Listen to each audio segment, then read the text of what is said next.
So part 2 of this plastering demonstration, guys, and basically you want to check all your plasterboards, make sure they're tight, there's no screws hanging out, and there's no, if there's a bouncy board you're going to need to re-screw that.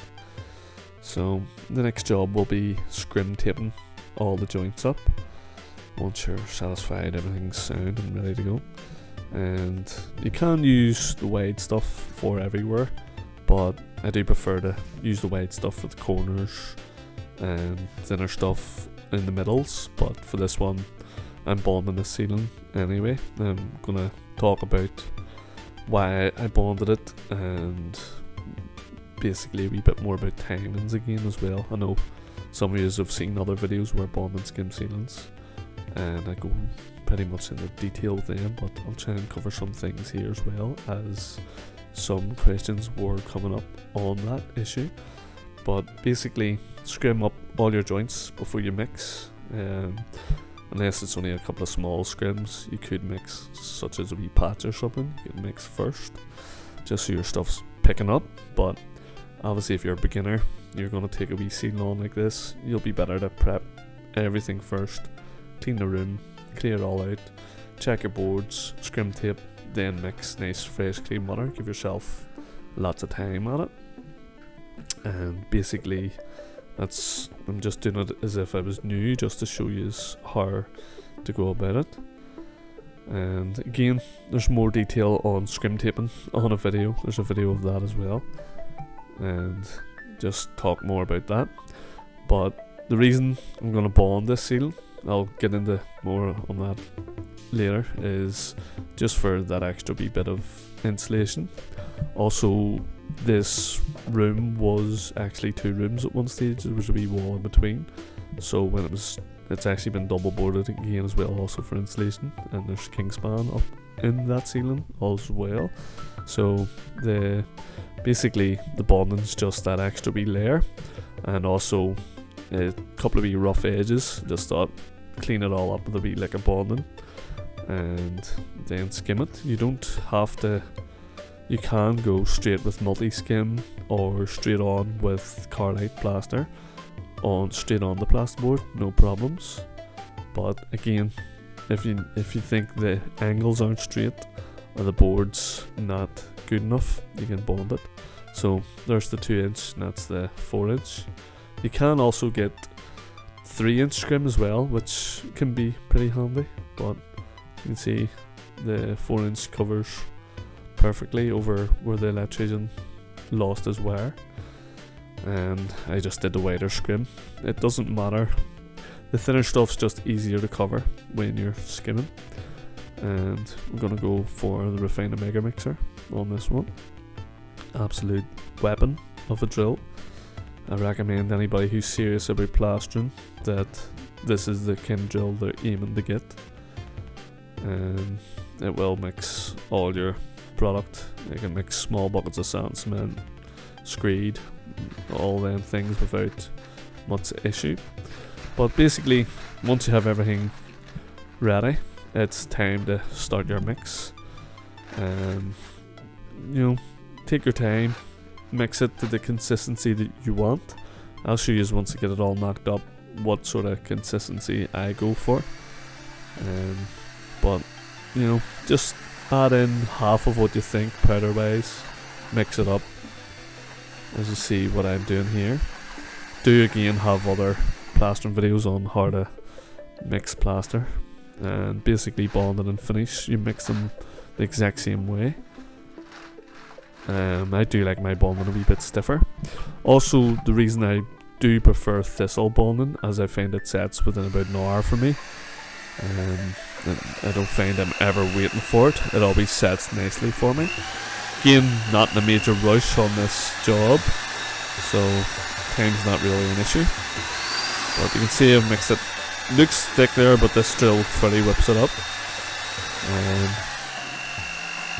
You should always take your time, clean the edges. Clean your edges, get all that dry material into the centre where the drill can get at it, and that'll have lump free mix then. If you don't do that, guys, and you're scooping out, and you'll end up with big dry powdery lumps in your mix, and you'll not be happy. Nothing will go right for you. It'll just be a disaster. Mix it up right. That's your foundations. Start right. The whole job will go right. So basically, I've covered the reasons why you would want to bond any ceiling. Is bonding actually is fireproof. It'll keep in a wee bit of heat, so it's got good thermal properties, and also a lot of people think that it reduces cracking. Not 100% convinced on that, but I do know bonding has great bonding capabilities of stopping ceilings drop if there's bonding and skim. It definitely does have better grip, and also it's a bit of a sound barrier as well. So basically it's insulation of the three ways. It's fire, it keeps in the heat, and it helps drown out sound as well. And this is going to be a utility room, so the more soundproof it is, the better. Basically, you won't hear the likes of a dishwasher or wash machine or tumble dryer going in there, or whatever utilities you have, microwave. You won't maybe hear it, So that's the reasons why you might want the bond. You'll find a lot of new sites now. It's actually regulations to bond downstairs ceilings and this for fireproof reasons and stuff. So sometimes you might just have to do it. So hopefully this video will help you understand bonding and skim. Don't forget to wash out your drill, guys, as well. And this is the consistency that I like, especially for sealing. A bit of body to it, nice and thick, creamy but spreadable. And just loading up my hawk, there's not much room for a board, so just as easy to take it out of the bucket. You might want to put the bucket up high, save your back and knees a bit from bending down. Something just showing you is loading up the trowel from the hawk. You're whipping the trowel that way as you're bringing the hawk into the trowel. So you're sort of doing both arms at the same time. I'll dive into that more in a future video. If anybody wants, definitely drop that comment if you want to see more how to actually use the hawk and trowel, something I haven't really done on the channel. So if you're interested in seeing that, definitely drop that comment in, and I'll dedicate a whole video just showing you how to load up the hawk off a board. There's basically, it's different than just scooping out of the bucket, and I'll go into a bit of tools and hawks and stuff, and why that's all important for coating, how you load your tools, and basically the shape of your tools, and how it'll affect your plastering, how neat it will be. So back to the job here, just starting in the far corner. Again, if you have a door open or something, you might want to start further away from the door, as the breeze there coming in could dry up your plaster, or you might want to close the door. Or like I said, if you want to start there so that it's on first and then second coat that, or start the far end so that where the air's getting hit is on last, and then you could second coat that and start troweling there. It's all up to yourselves, guys, but you have to sort of think about these things, especially when you're new to plastering. You might want to take advantage of trying to keep the stuff wetter for longer, and all them wee tricks will help. I have a decent video where we're talking about plastering in the heat, and it could be very helpful to new plasters, and show you loads of tips and tricks how to sort of reduce the setting time and get round the ceiling quicker. So we'll dive into setting times and how I time my mix for my skim after I bond it all, because there is problems that can occur if you go too early and obviously too late. You can basically get blistering happening in both scenarios, whether you're too early or too late. And blistering when you're too early is definitely worse than blistering when you're a bit later. And again, I like to get the two as they're setting together. I find that's the best for the most superior bond, and you know, it's never failed to me, so it's a good way to go, guys. So yeah, getting it all on. I find when I get the hawk out of my hand, I very much so speed up, as I've just got the trowel and a water brush. Again, that's another future video, water brush versus the spare, the water spare. Should be an interesting one. Again, anybody's interested in that, definitely just hit me up in the comments. Enjoy all the comments, guys, chatting with you all. You're all brilliant fellas and ladies as well, and definitely like interacting with you, and hopefully can get some live streams done also. I seem to have neglected that the past while, but yeah, get it all on. Again, slower the neater the better, once you're just picking up the trade, but speed will come with time, so you don't really need to worry about the speed, as it will come. The neater you get also will actually speed you up, you know, without you even going faster. If you're laying this stuff on neat, your next trowel will be quicker, you'll get round it quicker, and I think that's why I get round it quicker when I'm troweling up, because the simple fact is I've got it all nice and flat and tidy as is. Actually, a bit of skimming the other day, and I was struggling to see where I hadn't troweled, because my first troweling was so neat, and I was coming away. I was sort of talking to somebody and I was coming away. I was giving them a bit of help, and I was kind of losing where was it, because it was kind of too tidy almost. But once you have them problems, you're doing well, guys, trust me. So yeah, once we get this all on, we're going to straighten up, and then we'll key it up. I'll show all them in the video, and we'll talk more about them as well, and why I do it and what way I used to do it as well. Basically a slight difference between the two, but I'll let you know why I prefer one over the other. So we got all our bond coat on, and it's time just to straighten up the angles. I'm just using a small speed skim here. It's actually a metal bladed one. I think it's called a speed skim SF, although this was the speed skim before Ox had them. It's a closer look, and you want to be pulling it the right way as well, guys.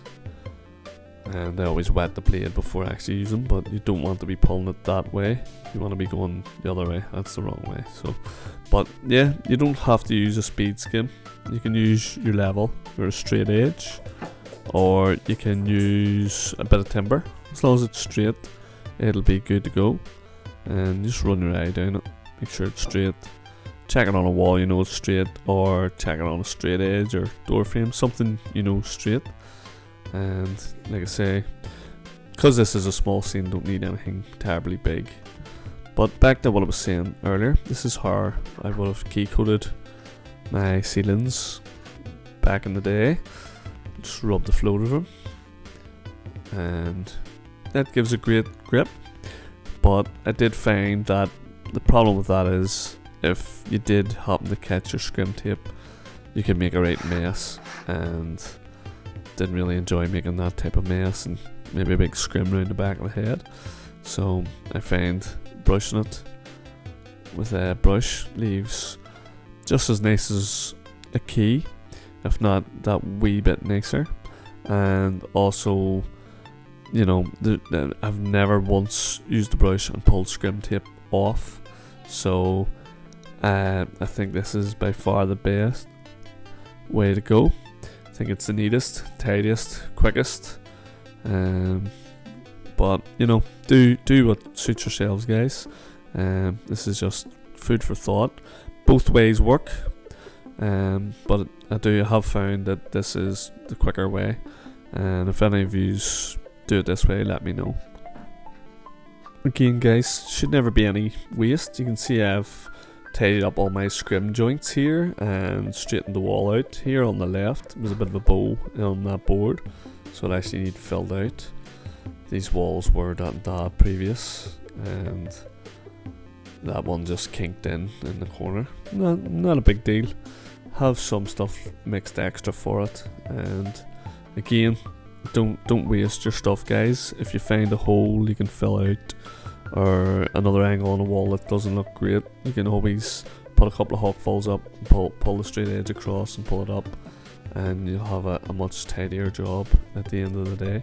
And again, you know, there's this waste, you have to get rid of it somewhere. So even if you've got a customer, either you have to take it away or they have to take it away. So the less waste, the better for everyone, really. And again, you know, it can be hard to get rid of plaster, big lumps of stuff in the back of a car or something, or back of your van, very messy. So if you can get away with keeping clean. And this here is the colour I like to skim over, guys. You can see it going brown there. So once it starts getting patchy like that for me is when I actually start to mix my finish. And it's going the same on the ceiling. You can see it is good on the ceiling, but as soon as I start seeing it browning in a couple of areas, that's when I start getting my finish ready. And most times by the time I get my finish mixed, it's, you know, it's nearly 50-50 brown and still a wee bit tacky, and that's exactly when I like to hit on my finish coats. Always 2 coats I do. Again, you don't have, the ceiling didn't really have to be bonded, but like I mentioned earlier, there was quite a lot of good reasons to do it, so it was done. Mixing the finish here again, guys, putting half in. You don't want to try and mix it all in one go because you'll end up with something too stiff and too lumpy. Mixing plaster is better, building it up gradual. So you don't want, you know, just throw the whole bag in and it end up being too much. And again, we'll find a mega mixer, mixing up the skim coat here with absolute no problems at all. Now, normally I like my skim that wee bit wetter than the bonding, but because it's a ceiling, again it will be a wee bit thicker than I would use for walls, and for that reason obviously it's just so you drop less on down your arms or onto the ground. It's just a wee bit tighter, you'll find you will drop that wee bit less. And just like the bonding, guys, very important to scrape those sides. If them sides are clean, your mix is going to be nice, clean, lump free mix. And again, skim is, the cleaner your bucket is and your drill is, your water clean, there's no chance, very little chance of being lumps and stones in your mix. You really don't want that, guys. Even if you get over it with your coating, you'll find that you'll pull it out later on when you're troweling, and trust me, it's no fun. So the cleaner your buckets are, even if you have to buy a couple of brand new buckets for the wee job you're doing, if it's a wee DIY job, or if you're starting out, always keep your buckets clean. Even if you're doing DIY, guys, try and clean out when you're finished at the end of the job. Spend a half hour and clean everything up as much as you can. You see, I've done this right and tight. You don't have to mix it just so tight, guys. You can go a bit lighter. I wouldn't recommend any tighter than this, as you might struggle just spreading it. My idea here is I'm going to try and get this on quick and get it nice and flat before losing much daylight. I prefer plastering when there's daylight than using false lights, basically. And the tightest material here I'll get it troweled in a bit easier, and hopefully it'll set that tiny bit quicker for me. So again, just going to start roughly where I started in bonding coat, just in the corner, and get it all coated on. So again, it's just as important as the bonding to have it on as neat as possible.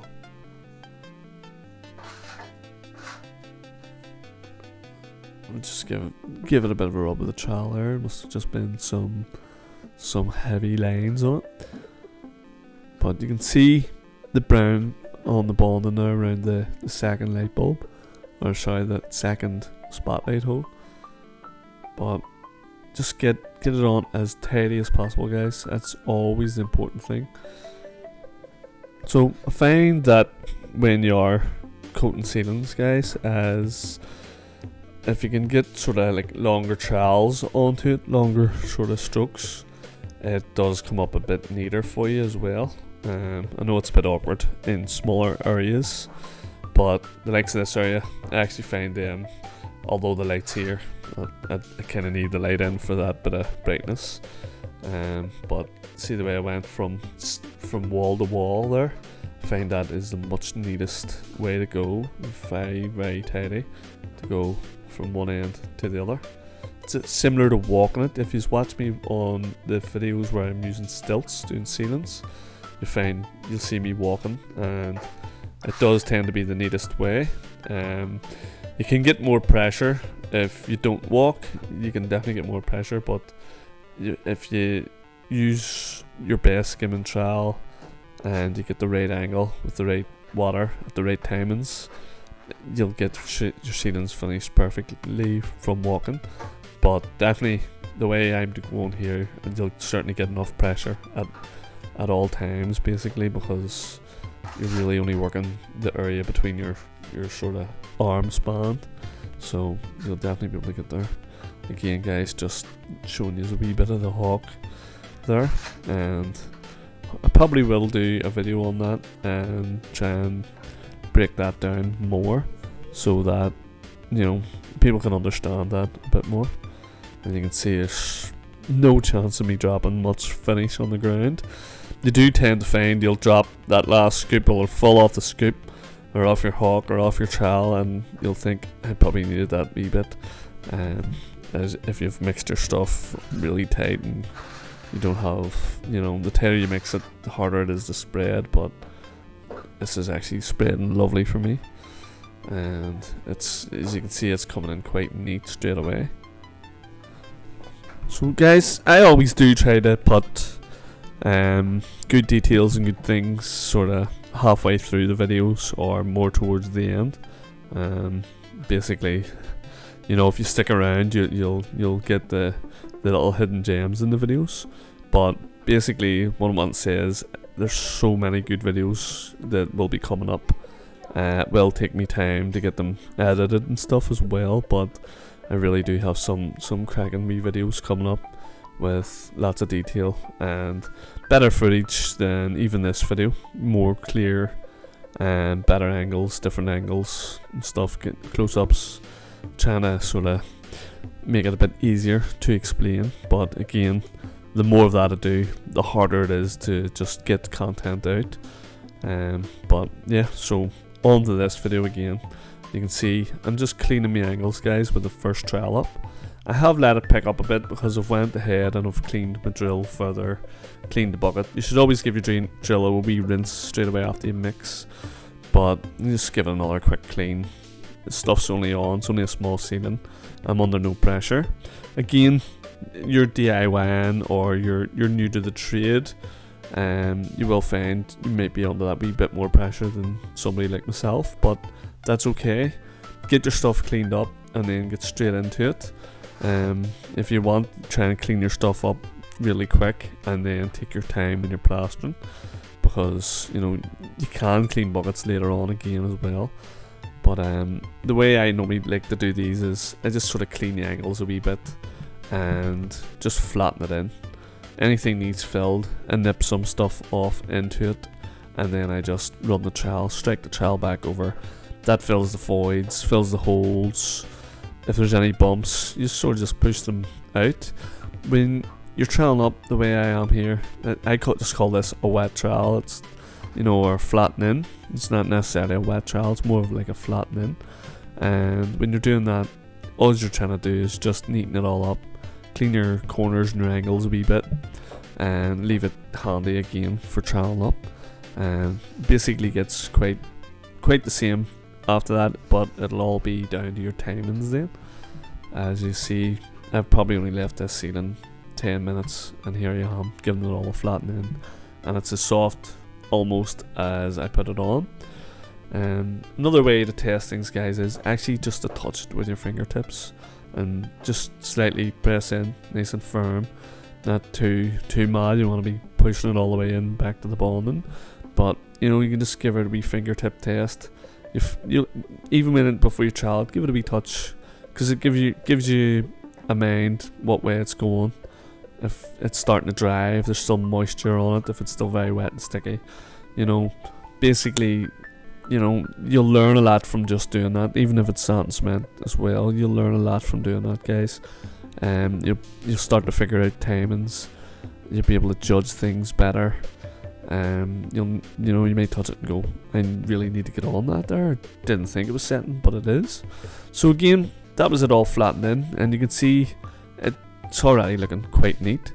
But this is what I would really call my first wet trowel coming up. Once you hit it with a flatten in. Now this could be 15-20 minutes later, and you can see I'm just adding that wee bit more water to it. This is multi-finish, by the way, guys.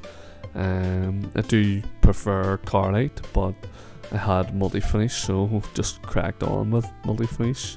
Same, I had the thistle bonded, and you know, may as well keep it all thistle. But you know, it's the same way you're troweling, guys. Clean your corners, start in one corner of the room and work your way out. Again, I love the fact that this is sort of only 5 foot wide. I can reach wall to wall, so I can take all my dirty water with me and keep pulling it along the ceiling. And again, just like the first trowel there, you're not trying to take anything off. You're really just moving it around, you know. There's going to be less coming off material each trowel, and that's a good thing, guys, because that means there's no high spots. You're only taking off the high spots. You're not trying to bring it back to the bonding or back to the plasterboard. So just bear that in mind. Again, it's down to the angles of the trowels, and it will to the trowel and the pressure that you're putting on. This is probably, like I say, 15-20 minutes later, and it's picked up nicely for me. I would have touched that and felt it drain a little bit. Went, right, time to get on it. So hopefully you're still following me and you're getting a good picture of where I'm going with this. If not, there's walls tutorials I have where I plaster walls, and that's what I'm saying about the angle. I've just turned the angle that wee bit more. So I have.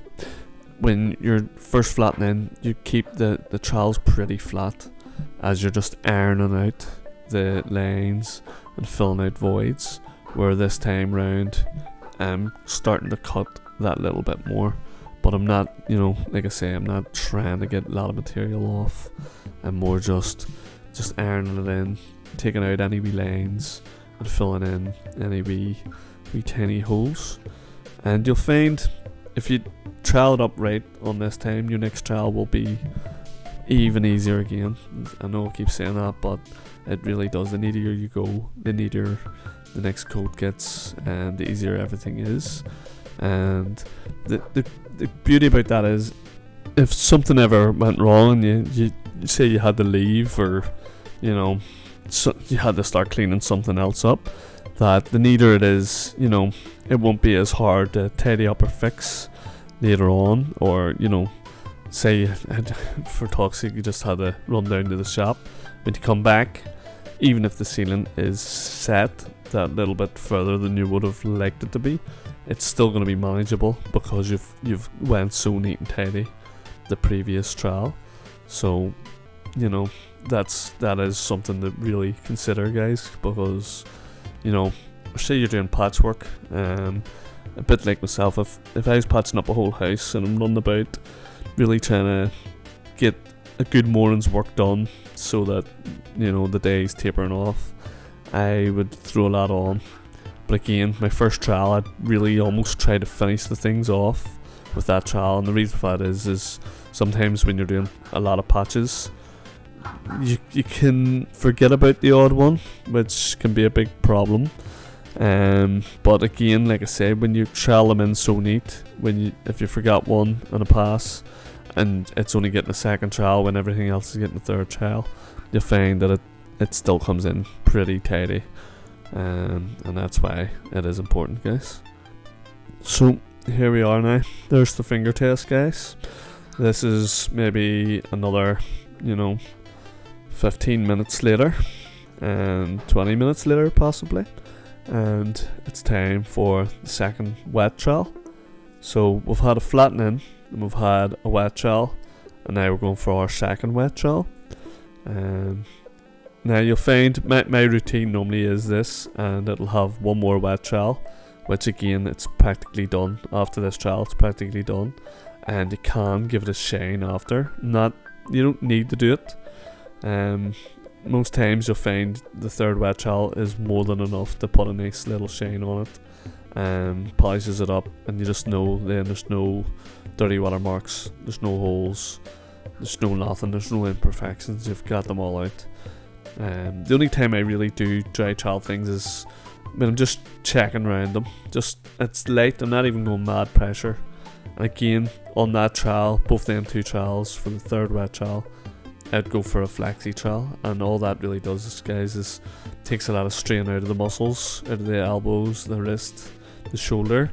Again, recently I've been using the Refina Superflex 3, and it's a bit of a godsend, because I've found I've been able to get in, cracked on, and it still took that strain out of my arm, but I've still been able to get the cut in and the pressure that I needed, which has been exactly what I wanted. But without it, it would have been so much more painful, especially the next day. Sometimes you can wake up and have pretty sore fingers and hands, guys. So definitely, if you're serious about the plastering, you might want to start looking at the likes of some Superflex trials, because if you keep them good in it, if you get a wee toolbox or something, gather up these tools over a period of time, you'll see the benefits in having a Superflex trial, as just wear and tear on your body. The more you do, the more you'll feel on your body. But yeah, every time I've trialed this, guys, I've just went back to the start, the same corner, and worked it from there. And you do kind of want to trial it the same direction you were trialing it. So I know I'm pulling this angle out, but then you'll find I'll trial it left or right again. And you can find, if you don't do that, if you go against the grain, there's small grains in the plaster, just sort of similar to stonework, and you'll find that if you go against that too early, when it's not fully set, it can tear, and you don't really want that. It's very hard to fix, and if you come up against it, you might panic a wee bit and think what's going on. That can also happen with dirty water, guys, or if you've been leaving too much dirty water on the ceiling, it can start to rip and tear your finish on the surface of the plaster. You're talking, these tear marks could be so small, like probably 1/10 of a millimeter, but your eye picks them up. But that is how you get around that, guys. You trowel in the same direction up until it's actually set. You go with the grain that you've been troweling up. You stick with that grain. I know it sounds a bit crazy, but it does. It'll make sense to you if it ever happens to you. You'll know what you've been doing wrong. You've started troweling it the wrong direction. Again, you'll want to trowel it the opposite way. If you want to shine on it, you'll want to pull it the opposite way you've been troweling it at the end, and that'll really produce a nice shine, but that's not really necessary.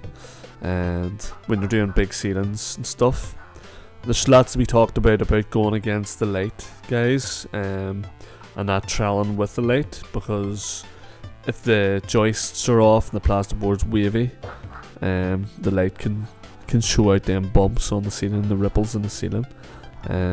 It's more food for thought, but I know most of you watching this will be beginners, apprentices, and look how much I've turned my angle of the trowel now, guys. I'm right at like a 75-degree angle now. So it's you know, I'll try and get into that more throughout the channel, throughout the videos. I know you'll be loving the sand and cement videos I do, but I really have to do some more skimming videos, more bonding and skimming. I enjoy doing them as well. Just I think the sand and cement is a wee bit more, you know, something different, where skimming's just, it is the real standard of plastering is skimming, where sand and cement's like up a level. But hopefully throughout the whole channel, throughout more time to come, I'll be able to go further into other aspects of plastering.